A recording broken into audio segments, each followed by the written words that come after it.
अजीत डोभाल के ऑपरेशन जैकबूट ने इमरान खान के सारे मंसूबों को कुचल दिया है और चुन चुन के पाक के सारे नापाक इरादों को नेस्तनाबूद भी कर दिया। एनएसए अजीत डोभाल को भारत का जेम्स बॉन्ड यूं ही नहीं कहा जाता। हिजबुल मुजाहिदीन के चीफ कमांडर रियाज नायकू के खात्मे ने डोभाल की इस छवि को और भी मजबूत कर दिया है। ये डोभाल के ऑपरेशन जैकबूट का ही कमाल है कि आतंक के पोस्टर बॉय बुरहान वानी की जगह लेने वाला रियाज नायकू भी आज इस दुनिया में नहीं है। नायकू ऑपरेशन जैकबूट की इस लिस्ट का आखिरी बड़ा आतंकवादी था जिसे उसके पैतृक गांव में ही घेरकर सुरक्षा बलों ने मार गिराया। डोभाल ने ऑपरेशन जैकबूट तब लॉन्च किया जब दक्षिणी कश्मीर के पुलवामा, कुलगाम, अनंतनाग और शोपियां जिलों को आतंकियों की ओर से आजाद इलाका घोषित किया जाने लगा। बुरहान वानी के ग्रुप में सब्जार भट्ट, वसीम माला, नसीर पंडित, इशफाक हमीद, तारिक पंडित, अफाकुल्लाह जैसे कई कश्मीरी युवा थे। इन सभी ने मिलकर कश्मीर में आतंकी गतिविधियों को तेज करने की साजिश रचनी शुरू कर दी थी।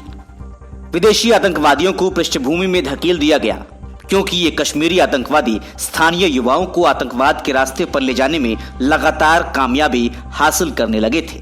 कई पढ़े लिखे कश्मीरी युवकों के लिए आतंक की राह चुनना एक मकसद सा बनने लगा। ये स्थानीय पुलिसकर्मियों को टॉर्चर करने लगे, इनके परिवारों को तंग करने लगे और कई बार उन्हें मार भी दिया जाता ताकि वो आतंकवादी अभियानों में हिस्सा नहीं ले। बुरहान का ये ग्रुप कई बार अलग अलग गांवों में बिना किसी डर के पार्टियां मनाने लगा था। ग्रुप में मुखबिरों की ताकतवर फौज खड़ी कर ली थी। लोग उसे सुरक्षा बलों की गतिविधियों की हर खबर इसलिए भी देते क्योंकि वो सभी उनके बीच के ही लड़के थे। पाकिस्तान परस्त कश्मीरी युवाओं के आतंकवादी संगठनों में शामिल होने से डोभाल थोड़े चिंतित तो जरूर हो रहे थे, लेकिन उन्हें अपनी रणनीति और सुरक्षा बलों की क्षमता पर पूरा भरोसा था। डोभाल को इन चुनौतीपूर्ण परिस्थितियों से निपटने के लिए कड़ा और बड़ा कदम उठाने की जरूरत महसूस हुई। डोभाल ने अपने उन माध्यमों का सहारा लिया जिन्हें कश्मीर में उनका आंख और कान कहा जाता है। डोभाल के इन आंख कान के बारे में सुरक्षा बलों को भी ज्यादा पता नहीं होता है। इंटेलिजेंस सर्किल में इन्हें डोभाल साहब के एसेट्स कहा जाता है। डोभाल ने इन एसेट्स की बदौलत ऑपरेशन जैकबूट का खाका तैयार किया और उसे अंजाम तक पहुंचाने में जुट गए।